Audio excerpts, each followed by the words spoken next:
Fitness Pro Mentor community, welcome to another podcast. This is Glenn and I of the Minds on Muscle Show. We are talking about personal training, business development, and very excited. If you are a personal trainer and you want to take your science-based personal training practice to the next level, we've got a bunch of concepts, a lot of wisdom, and a lot of time we've invested to this exact thing. Today, we're going to be talking about the science of learning and really thinking about some basic motor learning and just learning at all concepts that can help you grow your business faster and save time, which I think is the most important thing. But most importantly, my wonderful co-host, Mr. Glenn Owen. Glenn, how you doing today? Awesome. We were talking before the podcast. I've been starting to do some morning cardio, and it's been tremendous for my all-day energy, and I'm loving it. How are you doing, Brandon? I'm good. I've been also doing morning cardio, but not for the same reasons, more just for heart rate health, and it's the only time I've got. But I will say, if I do morning cardio of any sort, my brain just feels, I just feel better throughout the entire day. Yes. I wish I could do it every day, but just sneak it in when I can. By the way, everyone here, take care of your cardiovascular system. Very important. Number one thing that can take you out. So let's take care of that so you can keep growing your personal training business. Today, we're going to talk about a little bit of science around learning and really how we can apply this to your personal training business. And I know myself, Glenn, everyone here at Strata, we think a lot about learning. And if you're from the academic personal training world, I would say that developing something called a thought process, engineers think about this, and Tom Purvis presents this quite a bit. A thought process is one of the most important things that you can develop. And most people learn information and learn how to apply that information. But if you can think of a thought process and principles around information, you can really blow things up to the next level. But learning, where do you think we should start, Mr. Glenn? There's so many different places that we can start here. We've talked about probably ad nauseum titrating your learning out in terms of what do you focus on. And when it comes to your business, like short of the long is you identify through your metrics, right? Your hours you work, the amount of leads you got taken in, the assessments that turn to clients, all the metrics you have, you assess your metrics, you figure out where your bottleneck is, and you work on that bottleneck relentlessly until it's not a bottleneck, and then you move on to the next thing. And generally, that is the best way from a business perspective to figure out what you should be studying right now in order to progress your business, in order to make more money, in order to have more freedom in your life, save yourself some time, all that kind of stuff. And the systems that come along with it.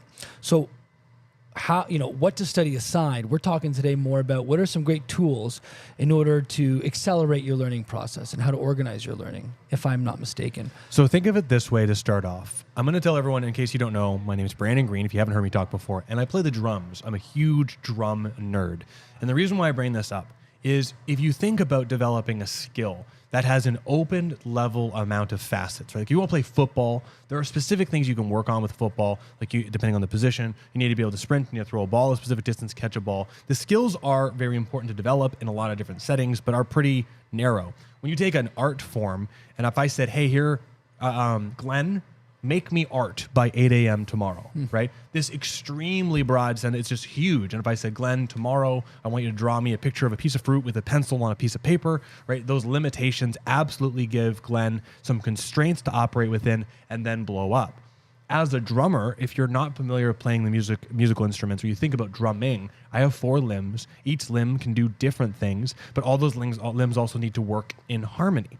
And one gigantic mistake, bear with me, but this analogy will apply.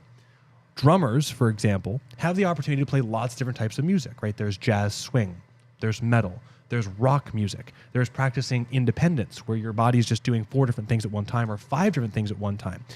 And one thing that is a gigantic mistake in amateur musicians, and athletes make this mistake prior to getting into a professional gig as well, is you practice 5, 6, 7 different, very important things that are all in completely different directions, right? You're practicing jazz swing on Monday. You're practicing some double bass work with your feet the next day. You're practicing some independence the next day that has no application to the other stuff. And it's these 5 or 6 things, and ultimately everything is slowly growing in the garden, but never one thing ever grows. Now, this is not to say you should be focusing on just one thing all the time. But if you think of the summation of skills that you're trying to develop, the summation of skills should all be connected in some way. If you can take 1, 2, 4, 5, 10 things and all be within the jazz swing context, but are all just slight differences, working on right hand work, working on your left hand, working on your musicality, working on your counting. It all comes to develop together to create one very powerful concrete skill, but at the same time you work on a multitude of things. Now that's like, well, why are we talking about this within business? If you're trying to develop your practice, your personal training practice, there are so many different facets you can focus on.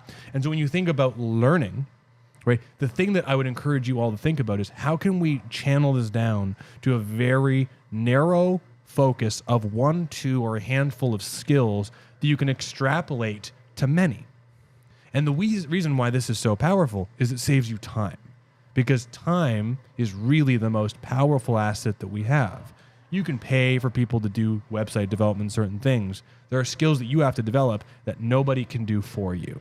And they can only go so far without the amount of work that you put in. So what we're really talking about is we're really thinking about, to make this work before we get to a better definition of what I'm talking about here, is we're talking about neuroplasticity, right? We're talking about taking you and thinking about the skills and things that you need to develop, be it sales or marketing or technical skills. We're thinking about how can we remodel how you think about things and how you orchestrate things with your body and your mouth to make things go a specific direction. What's interesting about this is when you think about neuroplasticity, we can get, I have the definition of neuroplasticity here, but truthfully, it comes down to repetitions. You need to pick a thing and you need to put the reps in. You need to put the time in.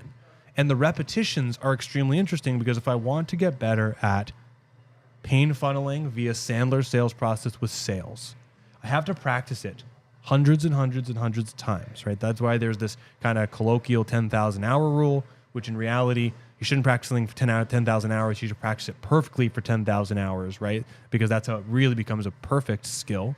Even if the 10,000 hours is an arbitrary number, you need to put the repetitions in. And a combination of time, rest intervals, and errors will summate into you developing a skill which is close to what appears to be seamless. When I look at Glenn and I hear him talking to people downstairs on the gym floor, he has rolling sentences that just smoothly roll from one to the other.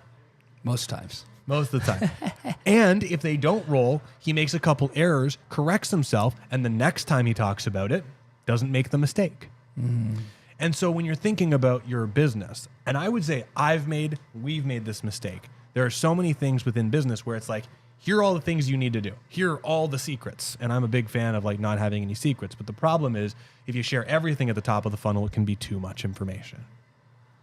So how do we take a one skill and explode it such that it crosses across all dimensions of your business to help you save time? The key thing that I want to make sure that I emphasize here is that if you want to get good at something, you have to repeat it a lot. And many times in a day, every day, for short duration, 15, 20 minutes at a time. And you need to have frequent rests in between. This actually creates a temporal compression, which actually makes the information learned faster in the rest period, up to 20 times faster when you're not actually doing it, which is very fascinating. But you need to rest, you need to sleep. And all of this helps your system actually turn a new skill, thought process, turns it into a concrete thing, which is very cool. One last thing. I know I'm ranting here, but I think this is so important. There's one other word that I've been playing with a lot in my head, and it's called entrainment. And if you think about entrainment, I know you're familiar with this. I believe you are. I've been getting up for years at 6:15 every morning. I changed my alarm clock to 5:45 a few years ago, and now I wake up at 5:44 before my alarm every morning, no matter what. This entrainment is this anticipatory learned skill where my body actually now is entrained to expect X, Y, and Z stimulus. And there's lots of good and bad versions of this. The reason why I bring up entrainment is before we talk about a sales skill or a marketing skill that you can practice over and over and over again, you need to just prepare yourself that you need to practice it over and over and over again, because if you develop these skills to be so good and so automatic and you're so prepared for them, that way when a new prospect walks in the door like Glenn, I can flip on that gear and be prepared to enter into it without any preparation, without any stress, because the combination of all the summation of my learning, my errors, my rest, my reviewing, and the entrainment to be prepared for that moment turns into me being ready for the moment when it rises up. Unconsciously competent. That's right. Right. Anyway, I've been ranting. What do you think? Oh, there's a lot of different things here. I don't want to belabor anything, but there's a really great story of a college art teacher, and he gave his two groups of students in his class two separate tasks. One group of students was to make a perfect bowl by the end of the semester, and the other group of students were told not to make the perfect bowl, but just to make 100 bowls. Who do you think at the end of the semester had the better looking bowls, the more perfect bowls? 100 bowls. That's right, because the students that were so focused on just making one bowl so amazing spent all their time on one, maybe two, maybe three bowls, keep trying to make them a little bit better, a little bit better, a little bit better, but didn't spend enough actual total time just starting from scratch, building it up, failing, start from scratch, building up, failing. And this is kind of just goes to your point, right? The best way to get really good at making Instagram reels, make 100 reels. You want to, this podcast is a great example. We have done at least 100 episodes, if not more, over 4 or 5 years at this point. I was looking back. And if you look at our first episodes, like hot garbage, we had one camera. We had like my Rope-A-Dope. Remember my Rope-A-Dope setup with these weird colored microphones. Our flow was terrible. And then Brandon started remixing some drums to have the intro. And then we updated the equipment here. And Brandon got some better microphones. And then we started planning a little bit better. And then we got better at talking to the microphone. And now it just flows really beautifully every single time because we went from this like unconsciously incompetent to this unconsciously competent just by going through the repetitions. I've got some science and data stuff based on some things you were talking about, but let's move forward, and I'll bring it up as it's more relevant. So I'll give you guys one pragmatic example I can tell you when I was preparing for one of my harder tests. So Tom Purvis is someone I really look up to. He has this program called the Resistance Training Specialist Master Program, which I believe is now called RTS3. I could be wrong, but it's a biomechanics, exercise mechanics course out of Oklahoma. And the summation of that entire course is you have to basically do a close to a 10-hour oral exam with Tom. So you lock the door, you're alone with him in a room for 4 hours where he grills you, and I shouldn't say grills you, but asks you very open-ended questions about the material. And then there's a 6-hour small group test where there's with you and 2, 3, or 4 other people. And I remember when I was preparing for this test, I knew it was an oral exam, and I know Tom Purvis, if you're not familiar with him, he's brilliant. He's done consulting for NASA, helped develop Bowflex, was a spokesperson for Bowflex, has developed incredible patents and education, been consultants in so many he's just a genius and high level and very high standards. And I remember there were 2 things I did specifically, and I'll tell you, it worked well, and every time I still work on something new, I still do this alone. One, good friend Dave Friede, who's an RTS mastery specialist, I literally would go to his house every Wednesday for 2 or 3 hours, and I would say, I would make him practice test me. I'd say, ask me about a subject. He'd go, tell me about muscular orchestration. And I would just talk from what I know about muscular orchestration. And then I'd say, how'd I do? And he'd go, you missed these 3 points. He'd give me a few new points, and I would do it again. Explain the exact same thing to them, but add the new points in. And I hot dogged it like I've talked about before, where I would explain something, condense it, add more information, condense it, add more information, condense it, and then get to the point that I could explain things in such a concise form. The second thing I did, which I believe I've said before, I used to have, it was terrible, by Pontiac Grand Am, 99, hot car, water pump was going, the heat was crazy in it. I had my old laptop with like 45 minutes of battery in it, and I put it on the car seat, and I'd plug the laptop into the stereo of the car, and I'd listen to recordings of Tom Purvis and the exercise science that was relative and learned about rotational inertia, and I'd press play on the recording, and then I'd stop it, and I'd talk to myself, and then I'd press play again, and I'd talk to myself, and I would do this over and over again, and I still do this kind of thing today, but it's more about podcasting, and I make sure the information's in my head. But what I did, that it was lucky that I nailed upon it for my own learning style, was it was short dosage of information. Practice saying it, wasn't resting enough for sure, but then I'd repeat it. And the repetitions gave me so much information that it got so dense in my head that when we get a new exercise machine or analysis or I teach, it's all in there. And this is what's beautiful about social media now, is because when you think about presentations or education, or you're doing a sales meeting or something like that, you can take one new piece of information, like today's conversation learning, And you can learn some new words. You can learn about the hippocampus and the neocortex and learn about temporal compression and learn more about how important ultradian cycles are. And these are all words that are relatively new to me that are coming together in a new fashion. You can put it together in a quote-unquote scripted social media post as a studying tool. And you can practice saying it smoothly and sexy and have it come across in a really nice way, and do it in a way where the composition, the language, everything about the design of what you do is clear. So when someone else hears it, they go, that's a perfect description in 45 seconds. And now you have taken this one thing and condensed it into a 45-second soundbite that gives you the tools to apply it to a client or add it to a new conversation. So now we can take this motor learning conversation and we can talk about sleep deprivation and we can see, well, how do these two things mingle together? But this is why I love social media as an example of this learning tool. You can take one thing, explode it, practice saying it, get better and better at saying it. You get 10 views or 10,000 views. It doesn't matter. It's about you putting this delivery out there. And that way, you take this one tiny skill, and when you do a presentation that is an hour long, you've summated 60 sound bites into one conversation where you're able to connect all these things together.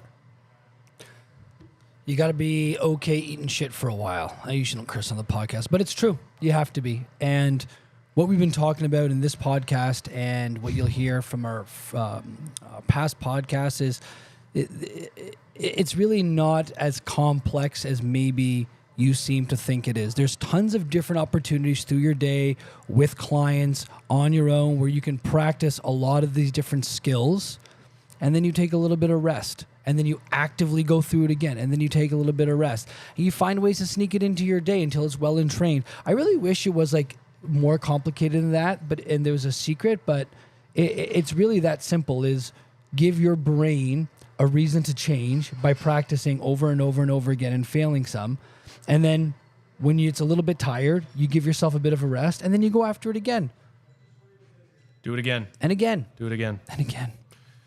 Yeah. No, I think that this is where accountability and discipline is, I think, one of the most important things that if you want to develop anything, holding yourself accountable, I think, is the most important thing. I have some rather salty, biased opinions around motivation and commitment and things like that, truthfully, so I won't share them in here, but I will say this, is that if you want something, check in with yourself if you're doing it for yourself or a business or some other sort of coping mechanism, like see why you're doing it. And for me, there's so many things I do for my business. I think about how can I do this that'll affect Glenn, that'll affect my clients, that'll affect what I do, so I do a better job with the person in front of me. There are plenty of things I'd love to do, a lot of things I'd love to do that would it would be fun for me to learn, and I triage the ones that I need to do, but I always think about how can I focus on the stuff that'll make the most impact in my life right now. And in most cases, it's how can I help this gym, Strata, you guys, FPM, right? What can I do to make Glenn's life easier and my client's life easier? Not Glenn, just he's here, but like the other trainers in here and all that. And once you have that, to me, it becomes so glaringly obvious that for this to be successful, your business, having an amazing team, you have to do this. It is a non-negotiable. And if you suck at it, if you suck at it, that's okay. Because you can only go one of two directions. You don't do it, you get worse, you work on it, you get a little bit better. And anything is better than where you are now. Well, I'll say it. Your motivation ain't worth very much, because your motivation is going to be incredibly fleeting, and you can, if you're that kind of person, do all kinds of mental gymnastics to not do the work that you need to. And we've seen in the program with people we've coached, we see it in people that we consult with, we see it with our clients in their homework and their exercise. Like, they're not motivated, they don't want to do it. And I get that. And I'm not saying that, I'm not here to force anything upon you, nor do I force anything upon my clients. But the reality is, if you're always going to wait until you're motivated to do something, you're not going to get very far in life. Most people who you would look at as the traditional overachievers or have attained a high level of success have just gone and got the job done regardless of how they feel. And there are tools that you can look back at previous podcasts to find different ways in order to improve your mental and emotional state so you feel better about doing the hard stuff, but you have to do the hard stuff. And You call it tough love. You can call it, like me talking to haters. I don't care what you call it. Whatever you need to frame it for yourself is fine.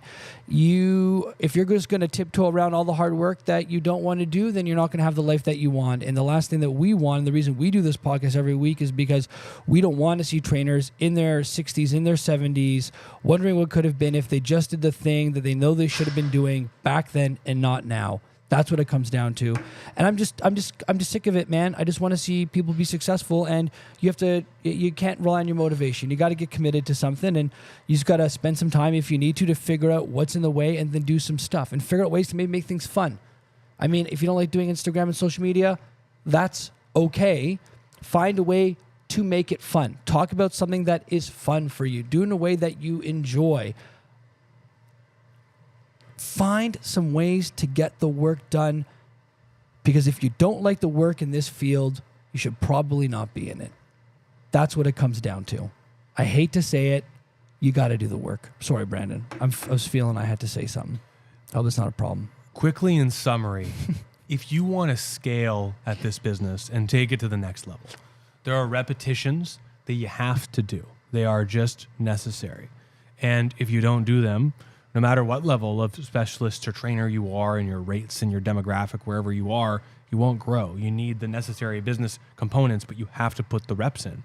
And the people that grow the fastest put the reps in.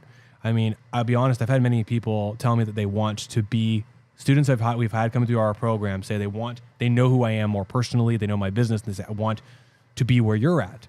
And one thing that you don't see is that I'm at my age now of 36, I'll be 37 in December. I haven't stopped learning this stuff and working on it since I was 18.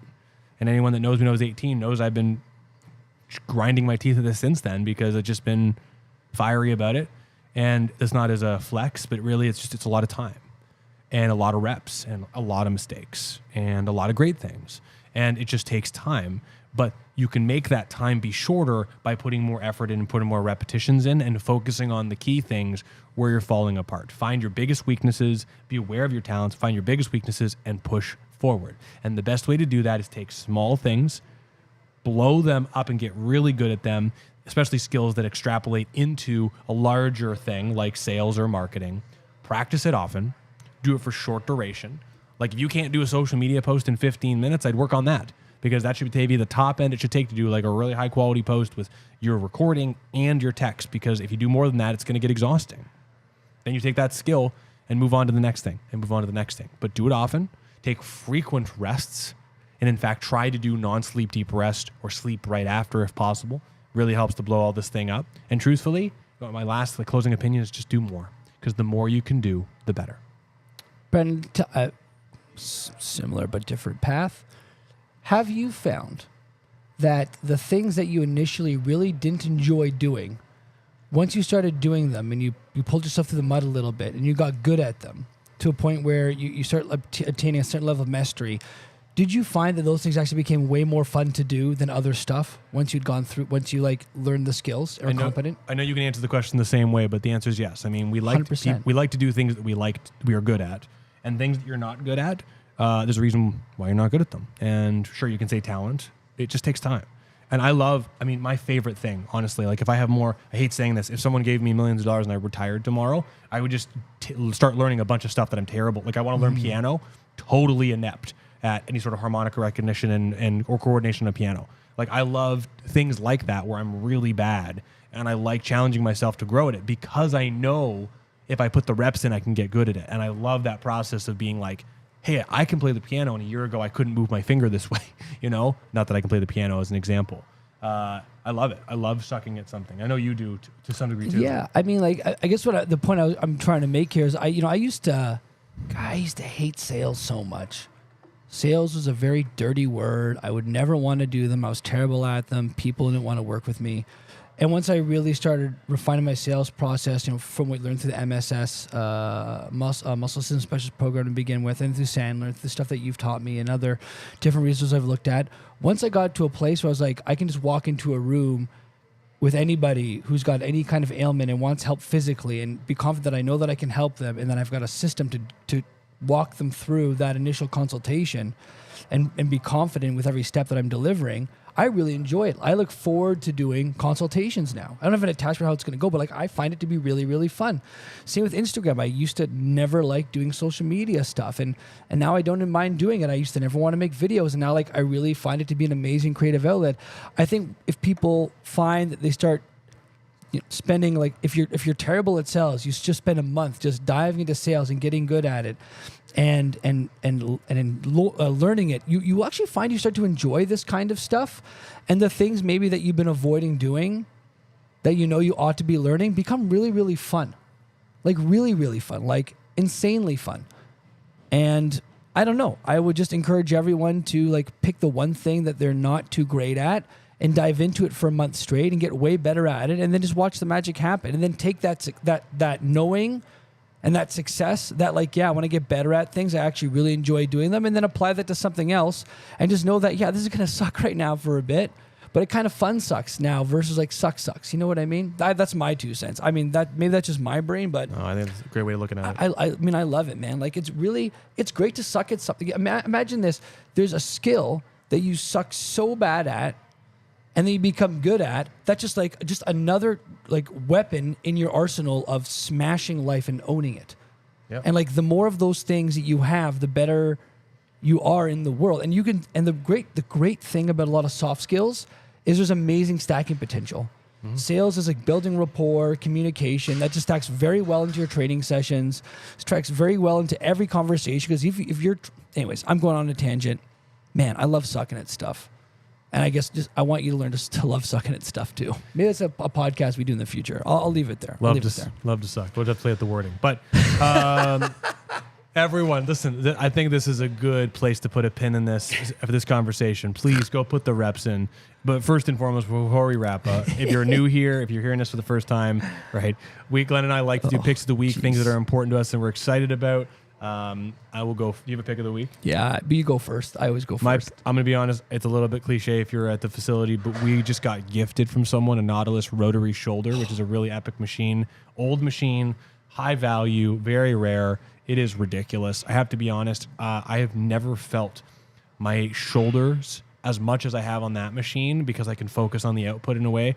I've always struggled with feeling my shoulders, and I can just feel so much on it. I absolutely love it. So if you're an exercise nerd, go look for the Nautilus rotary shoulder, internal and external rotation at 45 to 90 degrees of abduction. It's great. Horizontal abduction. Definitely would try it out. If you're in the Newmarket area and you want to come by and check it out, let me, Glenn, or any of the staff know, and definitely come check it. But Glenn, what's your pick? Oh man, how do I wrap this all up together? I recently found a gentleman who just does general business stuff. His name is Dan Priestley. I started reading some of his books and some of his information. He's got some really interesting stuff. I'm reading a book of his called Key Person of Influence, and it's all about, regardless of where you're at in your journey, whether you've got 5 years of experience or 50 years of experience, how to take that experience and essentially leverage it. Through his method to be the key person of influence in your niche or your area. It's very, very fascinating stuff. The thing that he starts with, of all the different things, and we've talked about this, and maybe this will be something we actually discuss in a future episode, I think would be a really, really cool idea, is what is your pitch? The first piece is, what is your pitch? How do you tell people what it is that you do? I know Brandon's got a really great way he describes what he does. I know I've got my own version of what I do. But I was really thinking to myself, yeah, like it makes a lot of sense. You should be really, really good explaining to people what it is that you do the first time you meet them in such a way where they get really excited about it and they want to do business with you. Because there's a difference between when like a family member asks me and says, Glenn, like, what do you do for training? I say, I help people exercise and be more fit. It's kind of cool. I like it. It's fun for me, right? Versus, oh, what do I do? I'm an exercise professional and help people struggle with immobility and discomfort have the confidence to live life fully and powerfully. I get to work with people who have 1 in 500,000 motor diseases to people recovering from insane surgeries. You know, I just love it so much. It's amazing. Which of those two things do you think inspires people to want to work with you? I work with my mother-in-law. I work with my sister-in-law. I work with my father-in-law. And I work with different people where I see 3 or 4 different members of their family. And it's all because when I share what I do with people, I'm very passionate about it. I have a very chiseled out kind of pitch of what I tell people I do. And they want to work with people like me if they got something going on in their body. So I suppose my pick of the week is, if you are trying to build your business and as you're not where you want to be with as many clients, one of the first things maybe you ought to be considering working on is, how do you pitch what you do? How do you talk about what it is that you do in that initial 30 seconds of a conversation? Because that's what's going to initially get you to potentially booking a meeting with that person. And what does Brandon always say when you finish a meeting with a potential client? Always book a meeting. Always book a meeting. ABAM, everybody. So nail that pitch, people. Hey everyone, thanks so much for listening to today's episode. We are a Fitness Pro Mentors podcast on Spotify and everywhere you can listen to us. Please give us a review, share this, but please, more importantly, actually apply the things we talked about. If you actually apply everything we talked about today, you just do stuff and make errors and practice and take rests, you'll learn fast. Anyway, thanks so much for being here.